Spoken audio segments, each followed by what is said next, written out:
Investing for Growth: How to Make Money by Only Buying the Best Companies in the World, by Terry Smith. Introduction. There's a photograph from 1971 that tells you everything you need to know about the human spirit. In a boxing ring in Madison Square Garden, two giants are locked in a brutal dance. One is Muhammad Ali, graceful, poetic, a symbol of rebellion. The other is Smokin' Joe Frazier. Frazier was the opposite of Ali. He was relentless, a force of nature who just kept coming forward, absorbing punishment, his head low, always moving, always hunting, powered by a left hook that felt like a thunderclap. That night, in what became known as the fight of the century, Frazier did the unthinkable. In the 15th round, he landed that left hook and put Ali on the canvas for the first time in his professional career. Frazier won. But here's the thing about Joe Frazier. What made him truly great wasn't just his own strength, it was his connection to the men he fought. He was defined by Ali, and by another giant, George Foreman. As our guide today, Terry Smith, would later write, we would all do well to remember that we are defined by those with whom we compete. It might seem strange to begin a conversation about investing with a story about boxing. But the world of finance, like the boxing ring, is full of contenders. It's a world of fierce competition, of clever opponents, and of powerful forces trying to knock you off your feet. For over 4 decades, Terry Smith has been the financial world's Joe Frazier, a man who relentlessly moves forward, armed with a simple but devastatingly effective weapon: common sense. He's been called Britain's Buffett, a plain-spoken rebel who took on the entire fund management industry and won. His book, Investing for Growth, isn't a typical finance book. It's an anthology, a collection of his sharpest articles and letters to his investors, written over a decade where he put his ideas to the ultimate test. It sold millions, not because it offered complex formulas or get-rich-quick schemes, but because it revealed a truth so simple, so powerful, that the so-called experts had spent their careers trying to bury it under layers of jargon and fees. Today, we're going to step into the ring with Terry Smith. We're going to strip away the noise, the complexity, and the myths that hold so many people back from building real wealth. And by the end of our journey, you will understand the 3 simple steps to financial success.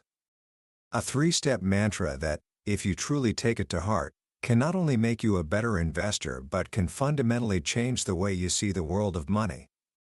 This isn't about learning a few stock tips. This is about learning a philosophy that you can carry with you for the rest of your life. So let's begin. Book Summary. Part 1. The Broken Machine: Why Almost Everyone Gets Investing Wrong. Before we can understand how to build wealth, we have to understand why so many people fail. If you listen to the news or read the financial papers, you're bombarded with a constant stream of noise.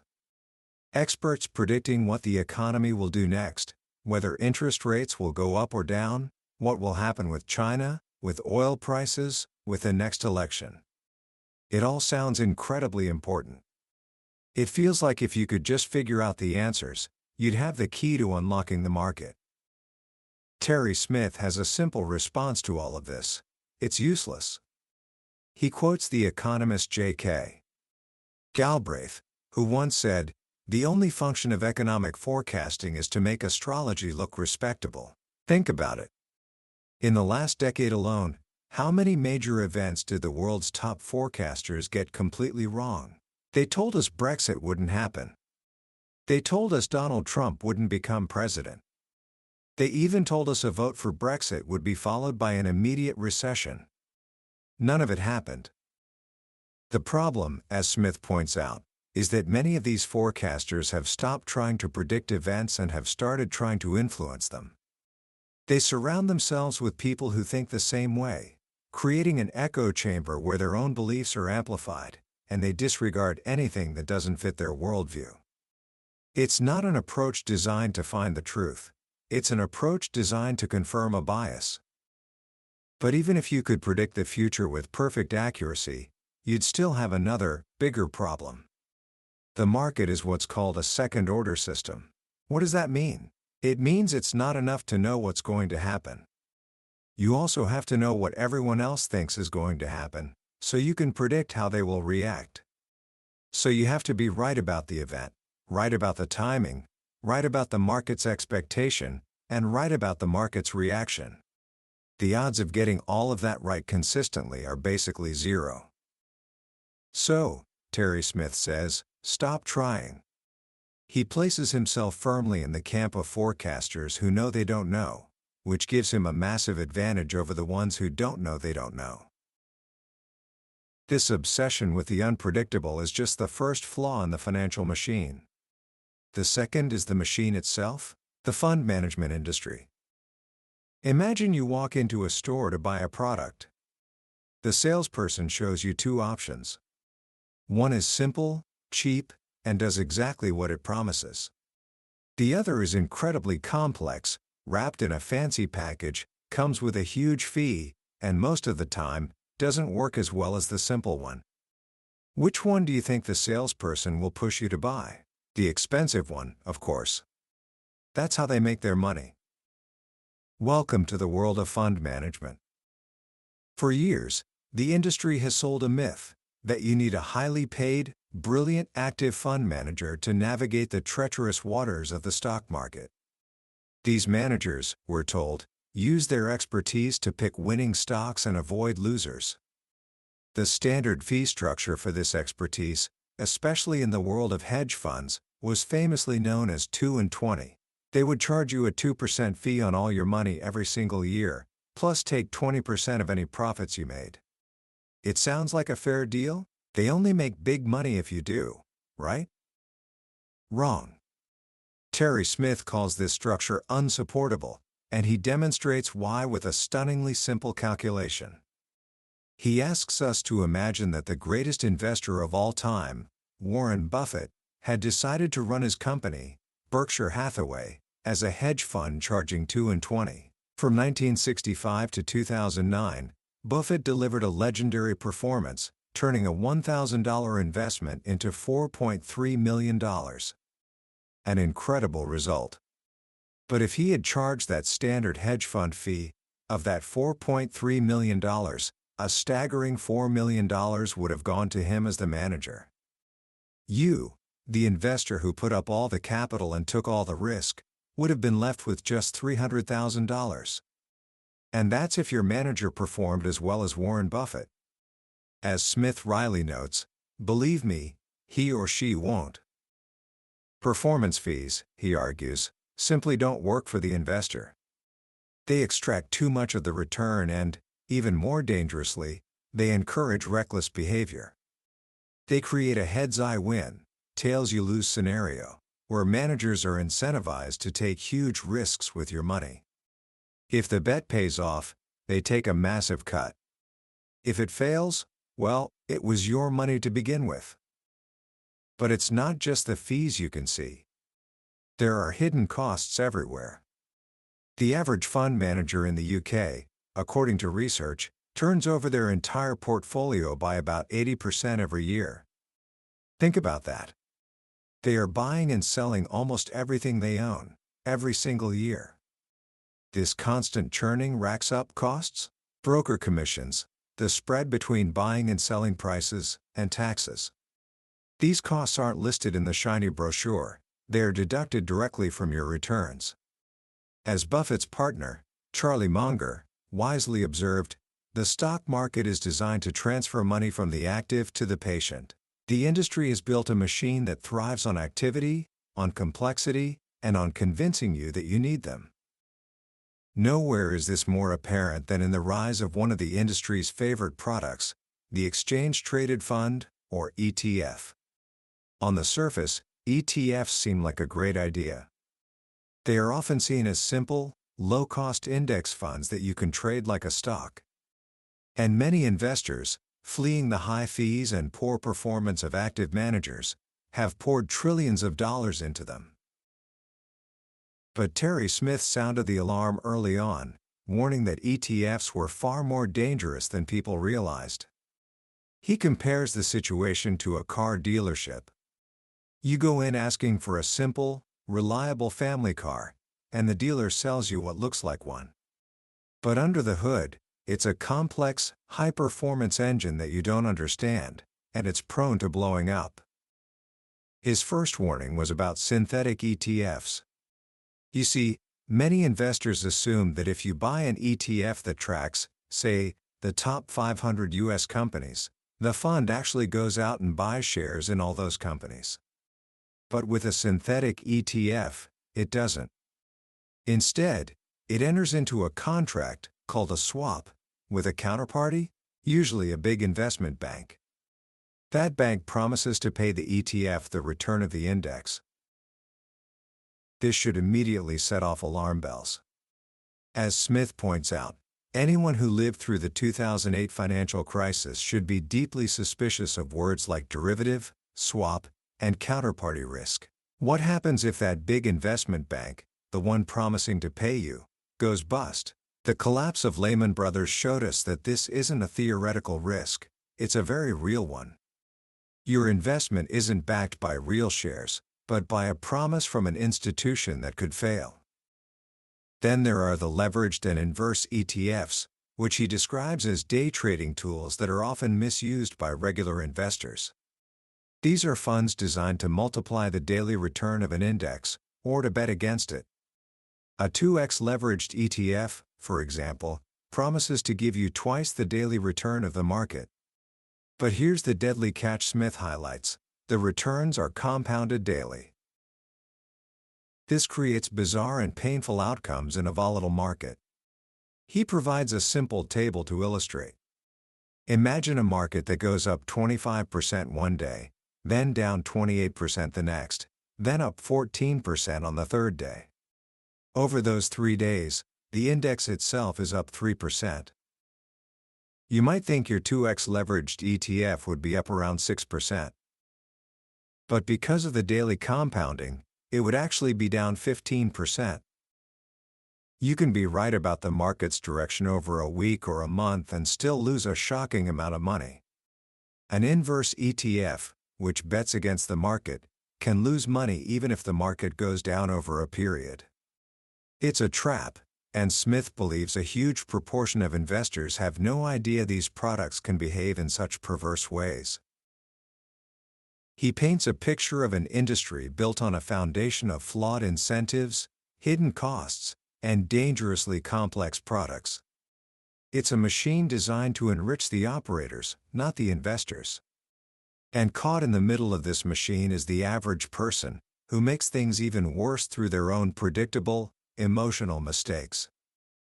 This brings us to the final, and perhaps most painful, part of the problem: us. We are our own worst enemies. The legendary American sprinter Michael Johnson once said, "The only one who can beat me is me." He meant it as a statement of confidence, but it reveals a deeper truth.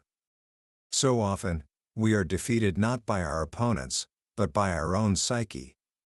This is especially true in investing.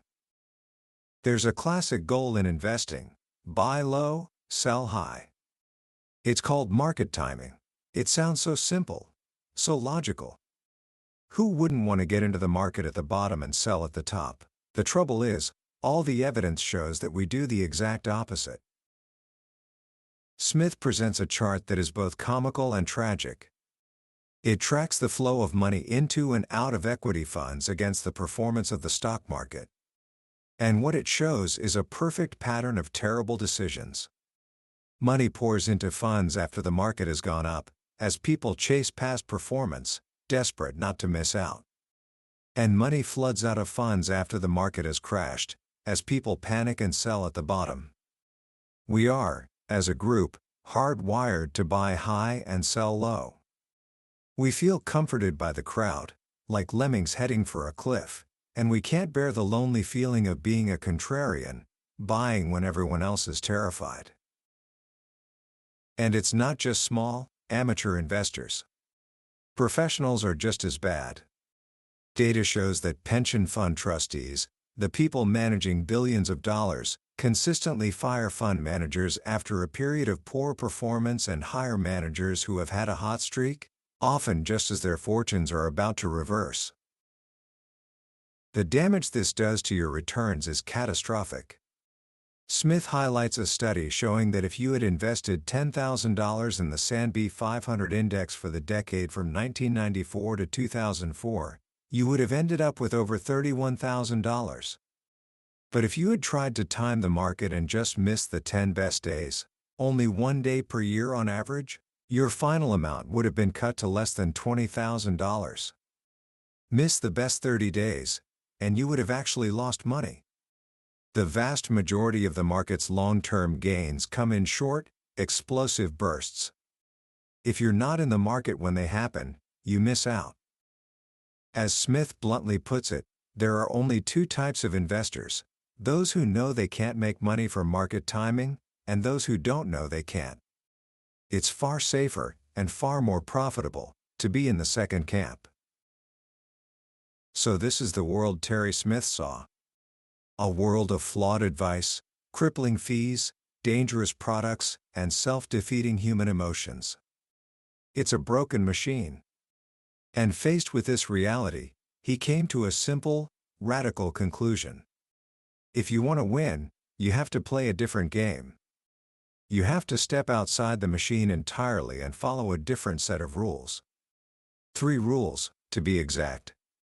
And the first one is the most important of all. Part 2. The First Commandment: Buy good companies. The foundation of Terry Smith's entire philosophy, the central pillar upon which everything else rests, is this: only buy shares in good companies. It sounds blindingly obvious, doesn't it? Who would set out to buy shares in bad companies? And yet, as Smith points out with constant amazement, the vast majority of the investment world doesn't seem to prioritize this at all. They're obsessed with everything else: economic forecasts, what the central banks are doing, regional allocations, and above all, whether a stock is cheap. Smith argues this is a profound mistake. He believes that most fund managers invest in poor or average companies for one main reason: they hope something will change. They think a new management team will turn things around, or that an economic upswing will lift the company's fortunes, or that it will get taken over. They are betting on transformation. But this is a dangerous game. As Smith notes, while they are waiting for their corporate frogs to turn into princes, those frogs are steadily destroying value. Time is the enemy of a mediocre business. But for a wonderful business, time is your greatest friend. When you own a truly great company, you can be confident that its intrinsic value is growing almost every single day. You don't need to hope for a lucky break, you just need to let the powerful engine of the business do its work. So, what exactly is a good company in Terry Smith's eyes? He has a very clear, data-driven definition, and it revolves around one key metric that he believes is the ultimate test of a business. It's a concept called return on capital employed, or ROCE. Now, that might sound a little technical, but the idea is incredibly simple. Imagine you own a small bakery. The capital employed is everything you've invested to get it running: the oven, the mixing bowls, the shop front, the cash in the register. Let's say that's $100,000. At the end of the year, after all your costs, you've made a profit of $20,000. Your return on capital employed is 20%. For every dollar you put into the business, it generated 20 cents of profit. This, Smith argues, is the primary test of managerial performance. It tells you how effective a company is at turning its assets into profits. A company that can consistently generate a high ROCE, say 20% or 30%, is a value-creating machine. A company with a low ROCE, say 5%, is destroying value, because that capital could be earning a better return almost anywhere else. To see this principle in action, we only need to look at one of the most famous business flameouts in recent British history: the collapse of Tesco, the supermarket giant. For years, Tesco was the darling of the stock market. Analysts loved it, investors flocked to it, and even the great Warren Buffett owned a huge stake. People would constantly ask Terry Smith why he didn't own shares in this UK champion. His answer was simple. He had looked at the numbers, and they told a terrifying story that almost everyone else was ignoring. He presents a chart that should be studied by every investor. It shows two lines during the celebrated leadership of its CEO, Sir Terry Leahy, from 1998 to 2011. The first line, tracking earnings per share (EPS), is exactly what investors wanted to see. It's a beautiful, steady climb from the bottom left to the top right. This number is what most analysts focus on. It seemed to prove that the company was a roaring success. But the second line on the chart shows the return on capital employed. And that line tells the opposite story. It's a steady, relentless decline, falling from a healthy 19% down to a mediocre 10%. What did this mean?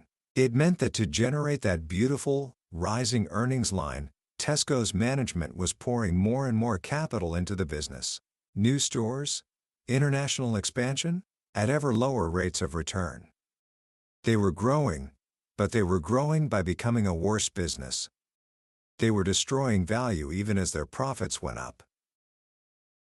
Smith compares the market's focus on the rising EPS line to the hypnotic gaze of Kaa, the snake from the Jungle Book. Investors were mesmerized, and they missed the clear and present danger right in front of them. Even worse, during this period, Tesco changed its definition of rosé 8 times, a classic sign that a company is trying to hide something. The eventual collapse, the profit warnings, and the accounting scandal didn't come out of nowhere. The warning signs had been flashing in bright red for over a decade. Now, let's contrast that with a company that everyone thought was finished, Microsoft.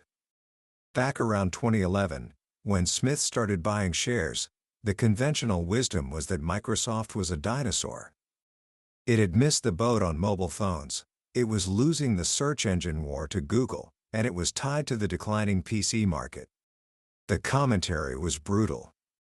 People demanded to know why Smith would invest in a dying company. One investor even called him worried about a single bad quarter's results and warned he'd face questions at the next annual meeting. But Smith ignored the noise and did what he always does. He looked at the facts. And the facts told a very different story. While the world was focused on the consumer-facing products they knew, like Windows, they were missing where Microsoft made its real money. Its largest and most profitable division was its servers and tools business, selling essential software to IT professionals and developers around the world. This was the engine of the company, and it was humming. The financial performance was stunning. From 2006 to 2012, a period that included the Great Financial Crisis, revenues grew by 66%. Operating cash flow grew by 119%. These were the numbers of a thriving business, not a dying one. And yet, because of the negative narrative, you could buy its shares at a valuation that was incredibly cheap, with a free cash flow yield of over 8% and a price-to-earnings ratio of just 12. The lesson is profound.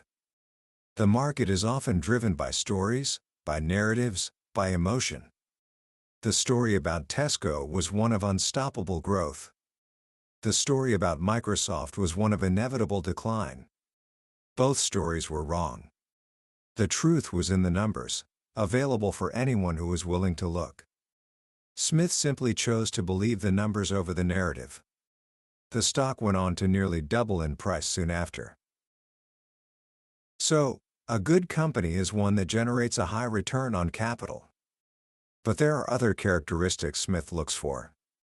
He loves businesses that make their money from a huge number of small, everyday, repeatable transactions. Think about things like toothpaste, pet food, soap, or soft drinks. These are consumer non-durables. You buy them, you use them up, and you have to buy them again. No one needs a bank loan to buy a tube of Colgate. You don't haggle with a cashier over the price.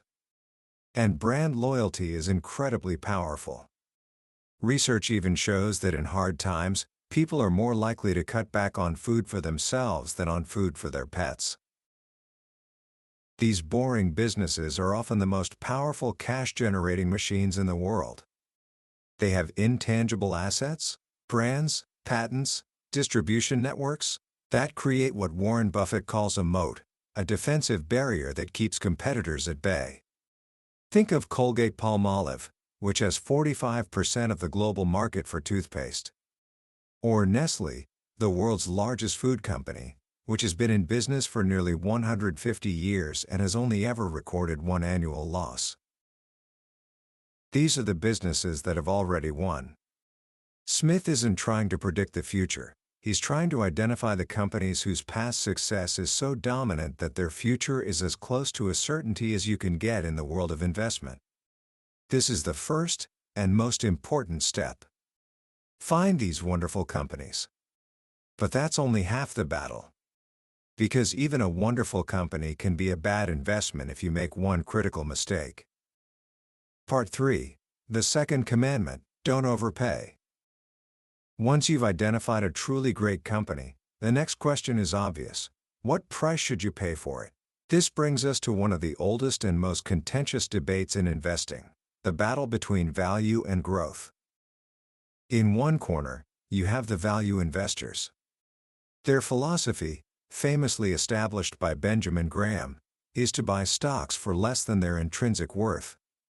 In its modern, simplified form, this is often morphed into just buying stocks that look cheap on paper, those with low price-to-earnings ratios or low price-to-book values.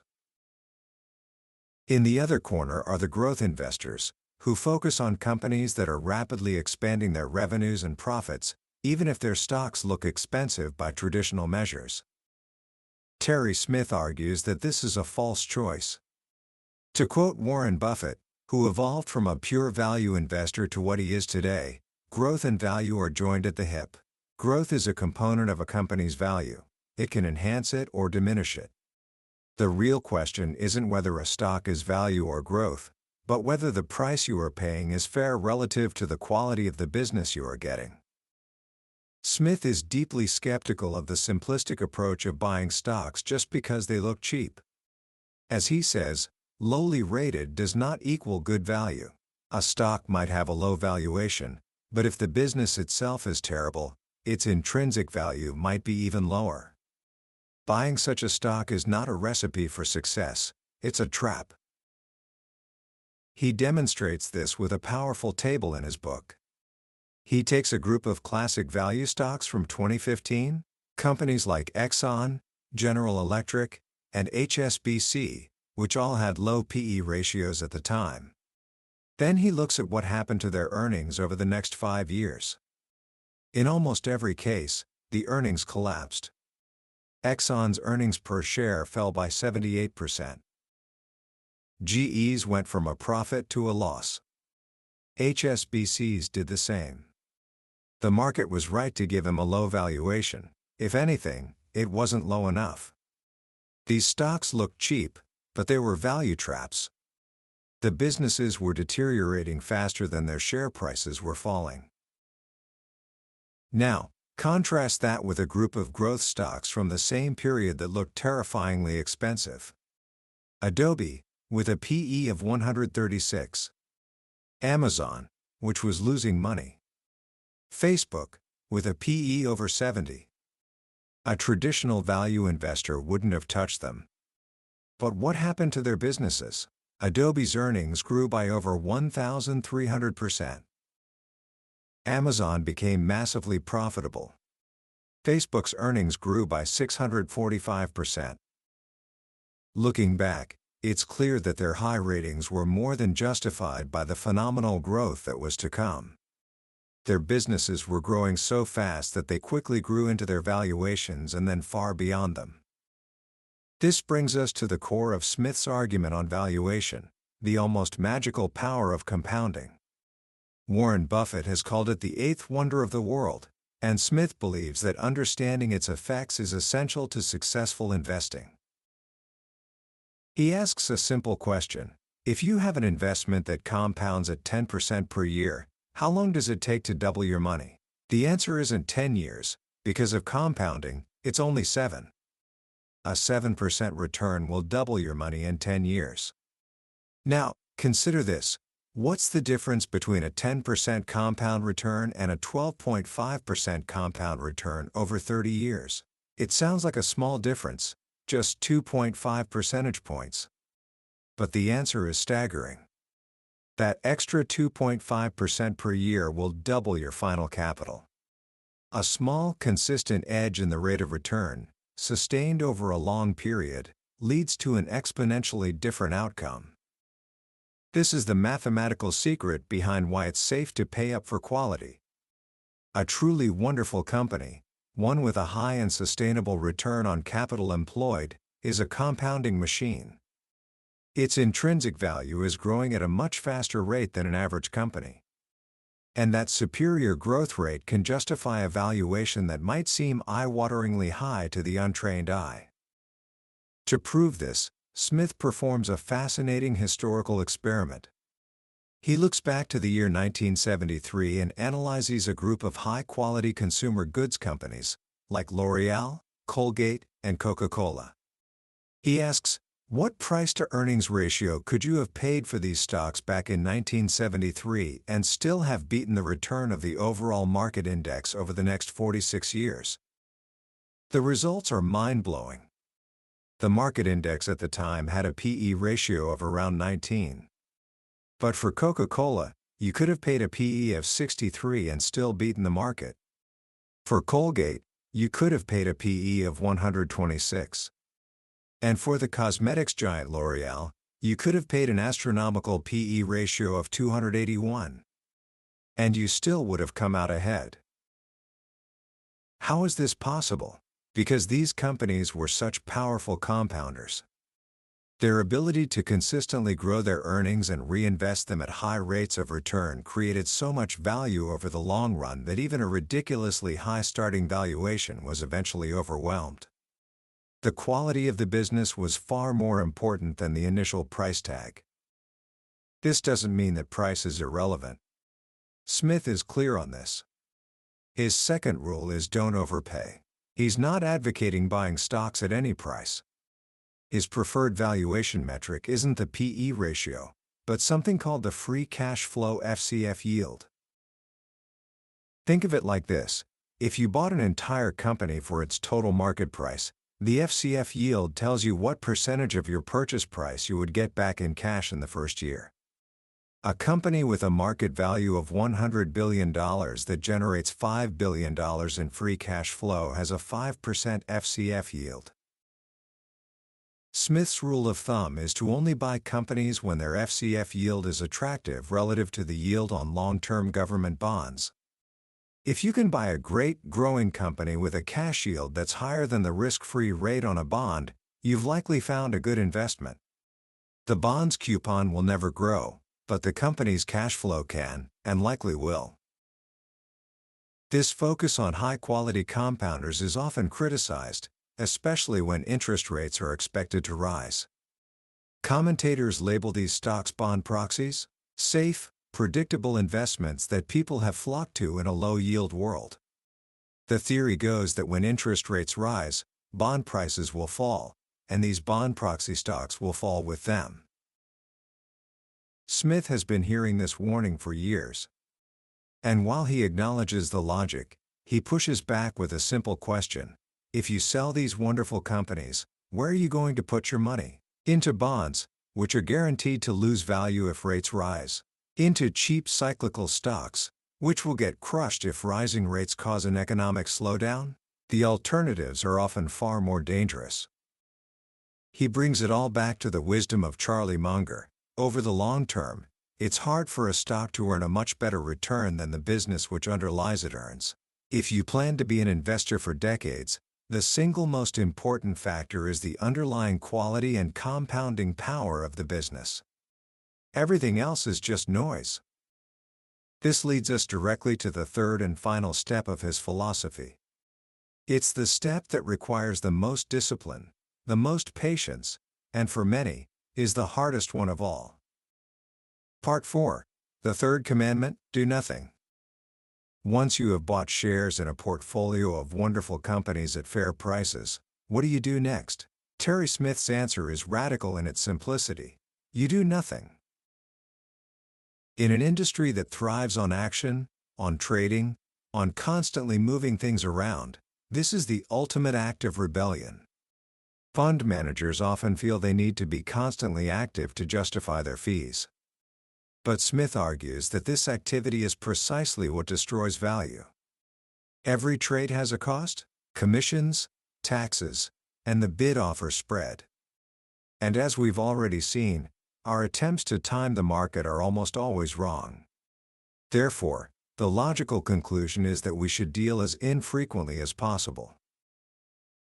This philosophy of masterly inactivity is best explained through one of Smith's favorite analogies, the Tour de France.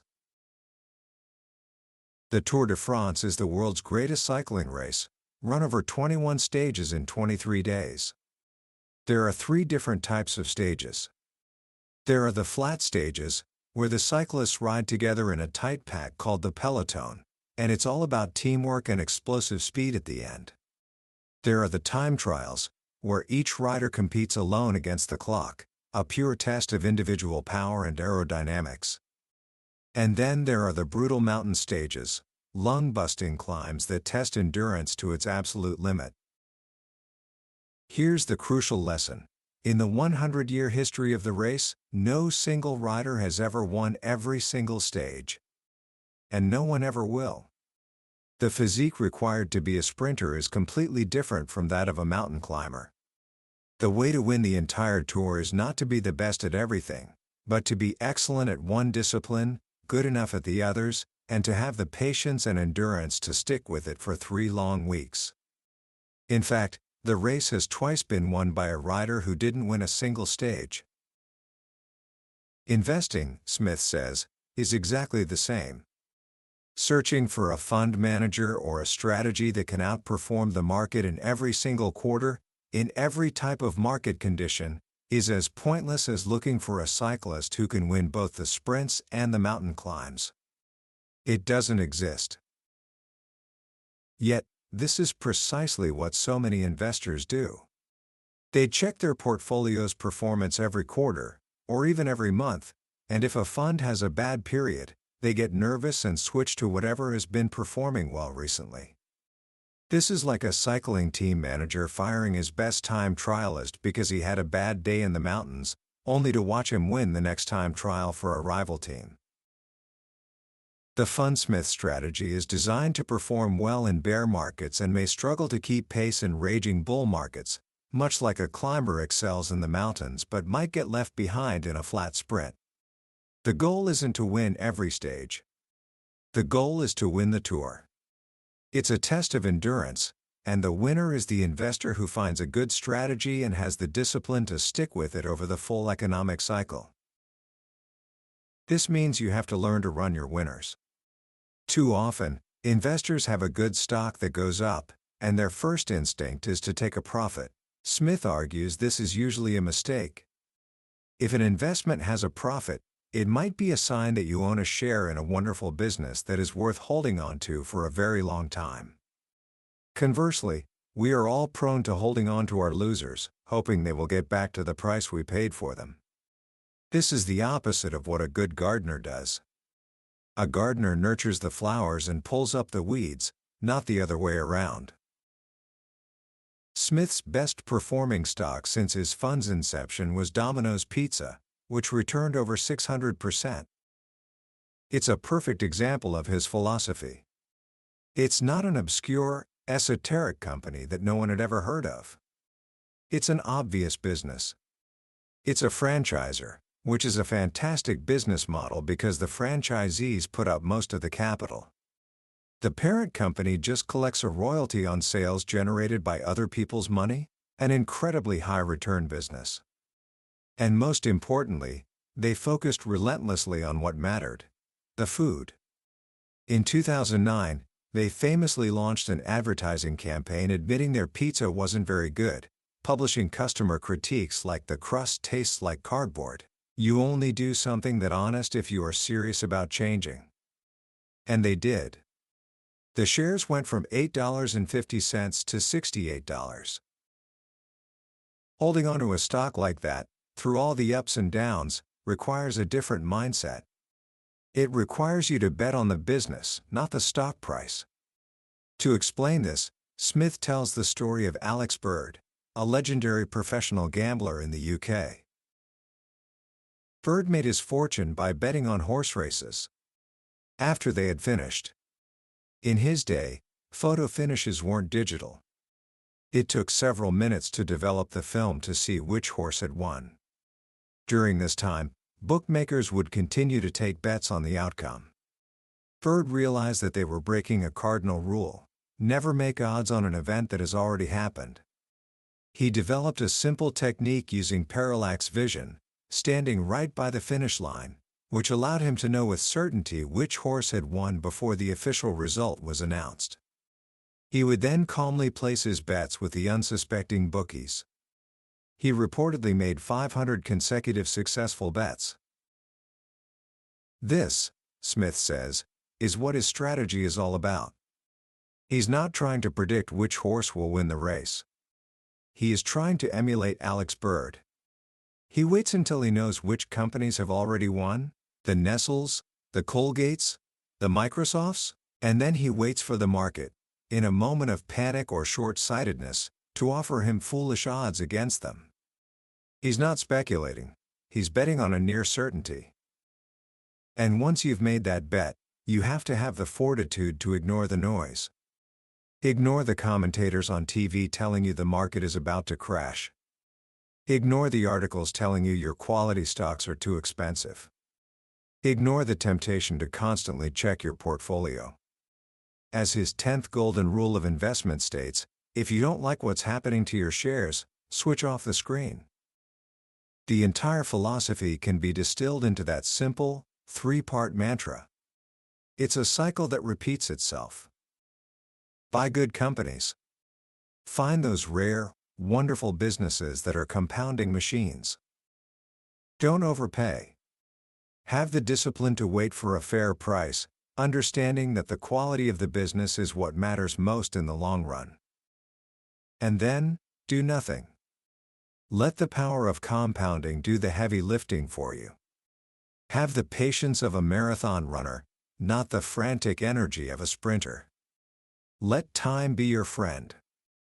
It's a philosophy that is simple, but not easy. It requires discipline, patience, and a deep-seated refusal to get caught up in the madness of the crowd. But as Terry Smith has demonstrated over a decade of spectacular results, it is a philosophy that works. Commentary. When you finish a book like Investing for Growth, you're left with a feeling that is both liberating and a little bit unsettling. It's liberating because Terry Smith has given us a map to a destination we all want to reach: financial security, and that map is incredibly simple. It doesn't require a PhD in economics or a supercomputer in your basement. It requires just 3 common-sense steps. But it's unsettling for the same reason. If it's really that simple, why isn't everyone doing it? Why does the entire financial industry seem to be built on the exact opposite principles? On complexity, on frantic activity, on short-term speculation? I think the answer lies in a fundamental truth about human nature. We are drawn to complexity because we believe it signals sophistication. We are drawn to action because it makes us feel in control. And we are drawn to the crowd because it makes us feel safe. Terry Smith's philosophy requires us to fight against all of those instincts. It requires us to embrace simplicity, to practice patience, and to have the courage to stand alone. The most powerful lesson I take from this collection of writings is the profound difference between a business and a stock price. The stock market is a chaotic, emotional, often irrational place. It's a whirlwind of fear and greed, of headlines and rumors. But a business, A great business is something else entirely. A great business is an engine. It takes in capital, applies human ingenuity, and produces something of value for its customers, and in doing so, it generates profits and cash for its owners. Day after day, year after year. The stock price will dance and flicker, but the engine of the business just keeps running. The secret Terry Smith has unlocked is to stop watching the flickering lights of the stock market and to focus entirely on the quality of the engine. Is it efficient? Is it durable? Can it run for a very, very long time without breaking down? If you can get that part right, the stock price will eventually take care of itself. So, how can you apply this wisdom in your own life, starting today? First, take a look at any investments you might have, or that your family might have. Ask a simple question for each one. Is this a truly great company? Do I understand how it makes money? Does it have a high return on capital? Would I be happy to own this business for the next 10, 20, or even 30 years? If the answer is no, ask yourself why you own it. Are you betting on a lucky break? Are you hoping a frog turns into a prince? Second, become ruthlessly aware of costs. Go and find out what fees you are paying for any investment product you own. Not just the headline fee, but the total cost, including the hidden costs of trading. Costs are like a leak in a bucket.